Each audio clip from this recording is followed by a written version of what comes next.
I now give the floor to Mr. Lygeros from the University of Lyon. Par le choix de sa représentation.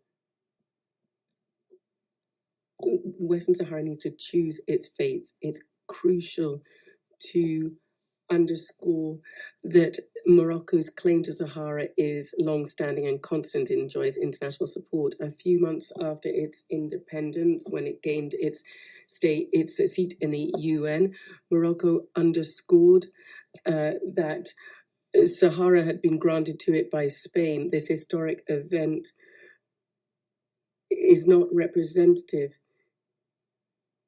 and it does not deny these people the opportunity to represent themselves. They democratically elect the municipal representatives themselves. The Moroccan Saharis are actively involved with significant political participation in elections. Through them, they elect representatives who represent them in the municipalities, the regions, and the parliament. Since the 8th of September, there was a vote in Morocco, and there were 3 different votes. Morocco organized the vote in optimal conditions despite COVID-19 and that pandemic. The results of the vote in Moroccan Sahara overwhelmingly show that Moroccan Saharans are committed to their country. In the past, they've already showed their civic engagement by electing people in their various different municipal levels, and they did so on the 8th of September. Moroccan Sahara's involvement in the vote and turnout is greater than the normal 50%.